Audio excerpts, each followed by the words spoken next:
Assalamualaikum warahmatullahi wabarakatuh. Bismillahirrahmanirrahim. Allahumma shalli wa sallim wa barik ala sayyidina Muhammad wa ala ali sayyidina Muhammad, amma ba'du. Ustadz Mujiman dalam kajiannya ditanya oleh jemaah, apakah Ibnu Taimiyah dan Muhammad bin Abdul Wahhab itu Wahabi sesat? Kita simak jawaban beliau. Ini ada pertanyaan lagi. Benarkah Syekh Muhammad bin Abdul Wahhab dan juga Syekhul Islam Ibnu Taimiyah itu adalah Wahabi sesat? Saya agak bingung ketika Syekhul Islam Ibnu Taimiyah disebut Wahabi, karena Syekhul Islam Ibnu Taimiyah itu lahir lebih dulu daripada Muhammad bin Abdul Wahhab. Bagaimana mungkin orang yang lahir lebih dulu menjadi pengikut orang yang lahir belakangan? Maka ini satu pertanyaan yang keliru. Bagaimana mungkin pengikutnya lahir lebih dulu daripada orang yang mengikuti? Sehingga tidak mungkin pengikutnya lahir lebih dulu daripada orang yang diikuti. Karena ketika Syekhul Islam Ibnu Taimiyah disebut Wahabi, berarti dianggap Imam Ibnu Taimiyah sebagai pengikutnya Muhammad ibn Abdul Wahhab. Padahal Imam Ibnu Taimiyah itu sudah lahir lebih dulu pada abad ke-7 Hijriah kalau tidak salah. Coba nanti dikoreksi. Sementara Syekh Muhammad bin Abdul Wahhab itu baru abad ke-12, sehingga terpaut 5 abad. Ya, terpaut 5 abad. Bagaimana mungkin pengikutnya lahir lebih dulu? Sementara yang diikuti lahirnya belakangan. Sehingga ketika disebut seperti itu, maka itu satu pandangan yang kontraproduktif. Satu pandangan yang tidak tepat.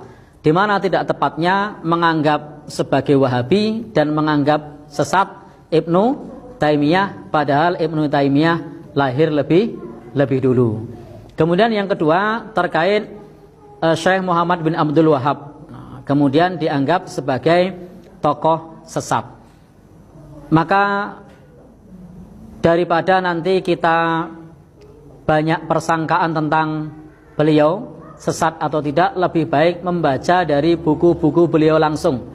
Karena banyak orang yang memberikan tuduhan kepada tokoh-tokoh Islam, sementara orang yang menuduh belum membaca dari buku-bukunya langsung. Maka lebih baik kalau pengen tahu bahwasanya Muhammad bin Abdul Wahhab itu sesat atau tidak, silahkan beli buku-bukunya, kemudian dipelajari, kemudian dibaca, dianalisa, dan dilihat apakah sesat atau tidak.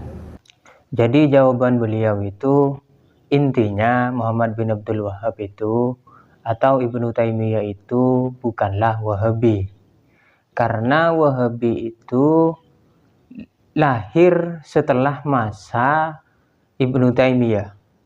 Bagaimana mungkin seorang pengikut itu lahir lebih dulu? Karena memang faktanya bahwa Ibnu Taimiyah itu lahir lebih dulu, jauh sebelum lahirnya faham Wahabi. Jadi tidak mungkin bahwa Ibnu Taimiyah itu adalah pengikut Wahabi. Memang dari sini itu betul bahwa Ibnu Taimiyah itu bukan pengikut Wahabi, memang betul. Tetapi Ibnu Taimiyah itu adalah rujukan dari Wahabi, itu faktanya. Ya, jadi ulama yang paling banyak dikutip, yang paling banyak diambil pendapatnya oleh tokoh-tokoh Wahabi, termasuk yang ada di Indonesia saat ini, itu adalah pendapat dari Ibnu Taimiyah dan muridnya Ibnu Qayyim. Sehingga kemudian Ibnu Taimiyah dan muridnya itu identik dengan Wahabi. Memang betul Ibnu Taimiyah dan muridnya itu bukan pengikut faham Wahabi. Tetapi Ibnu Taimiyah dan muridnya adalah rujukan dari ulama Wahabi. Bahkan Muhammad bin Abdul Wahhab sekalipun pendiri Wahabi itu rujukannya adalah Ibnu Taimiyah. Sehingga kemudian karena paling banyak dijadikan rujukan Ibnu Taimiyah dan muridnya itu, kemudian identik dengan Wahabi. Jadi begitu. Lalu Muhammad bin Abdul Wahab sendiri adalah pendiri dari faham ini. Saya sudah pernah jelaskan ini sebelumnya di video saya ya. Jadi Muhammad bin Abdul Wahab menjadi Wahabi. Ya, Wahabi itu dinisbatkan pada Muhammad bin Abdul Wahab. Jadi kalau pertanyaannya apakah Muhammad bin Abdul Wahab itu Wahabi? Ya memang Wahabi. Bahkan Muhammad bin Abdul Wahab itu adalah pendirinya. Lalu apakah faham Wahabi ini sesat? Ya kalau tanya ke saya, jawaban saya jelas. Wahabi itu sesat. Ya, kalau Ustadz Mujiman itu kan tidak mau menjawab, silahkan rujuk sendiri pada kitabnya, kan begitu. Kalau saya itu tegas, memang Wahabi itu, faham Wahabi itu sesat. Ya, ada banyak sekali alasannya. Salah satunya adalah yang pertama, yang mengatakan Wahabi itu sesat, itu adalah adik dari Muhammad bin Abdul Wahab, pendiri faham Wahabi, yaitu Syekh Sulaiman bin Abdul Wahab, yang kemudian menulis kitab berjudul As-Sawa'iqul Ilahiyah fi Raddi 'alal Wahhabiyah. Ya. Itu adalah kitab yang ditulis oleh saudara Muhammad bin Abdul Wahab untuk menolak faham Wahabi, faham saudaranya. Jadi saudaranya sendiri itu menolak faham Muhammad bin Abdul Wahab ini, faham Wahabi ini. Kenapa? Ya karena memang sesat. Kemudian banyak sekali buku-buku atau kitab-kitab yang menolak faham-faham Wahabi ini. Banyak kitab yang berjudul Ar-Raddu 'alal Wahhabiyah, Ar-Raddu 'alal Wahhabiyah, itu banyak kitab-kitab yang ditulis oleh ulama kemudian untuk menolak faham Wahabi. Bahkan Hadratus Syekh Kiai Haji Hasyim Asy'ari itu menulis kitab yang berjudul Risalah Ahli Sunnah wal Jamaah. Ya.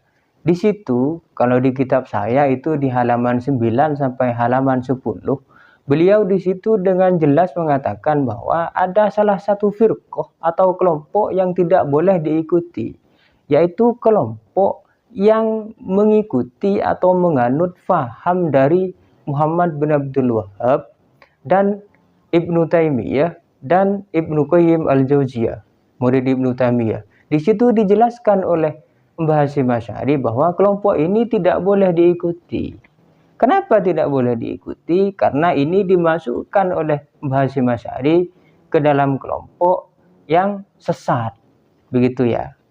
Jadi memang kalau tanya pada saya, Wahabi ini memang adalah kelompok atau faham yang sesat. Kemudian baru-baru ini, tahun 2016 yang lalu, itu ada muktamar ulama seluruh dunia. Kurang lebih dihadiri oleh 300 ulama dari seluruh dunia. Hasil dari pertemuan tersebut itu menyatakan bahwa faham Wahabi ini adalah faham yang sesat. Sehingga faham Wahabi ini oleh ulama-ulama yang menghadiri muktamar tersebut itu dikeluarkan dari Ahlus Sunnah wal Jamaah. Tegas di situ mengatakan, hasil muktamar itu mengatakan bahwa Wahabi itu bukan bagian dari Ahlus Sunnah wal Jamaah. Jadi ini memang kelompok sesat. Begitu ya. Kemudian sekitar beberapa tahun yang lalu, tahun 2021 kalau tidak salah, mantan Ketua Umum PBNU yaitu Abu Ya Said Aqil Siraj di situ dengan tegas mengatakan bahwa faham Wahabi ini untuk pemerintah menutup akses dari faham Wahabi ini, ya, agar pemerintah itu tidak membiarkan faham Wahabi ini ada di Indonesia. Bubarkanlah, begitu intinya. Kenapa? Karena faham Wahabi ini adalah pintu terorisme. Begitu kata beliau. Saya setuju bahwa memang Wahabi ini adalah pintu terorisme. Kenapa saya setuju ataupun saya percaya? Karena memang ada banyak yang bersaksi, khususnya mantan terorisme yang ada di Indonesia itu, yang mengatakan memang Wahabi itu memang faham yang dianut oleh para teroris. Misalkan itu ada mantan teroris itu namanya Sufyan Ats-Tsauri, ya, beliau mantan teroris. Di situ teman-teman nanti bisa cek videonya di YouTube, itu banyak kesaksian beliau bahwa memang beliau itu mengatakan faham yang dianut oleh para teroris itu adalah faham Wahabi.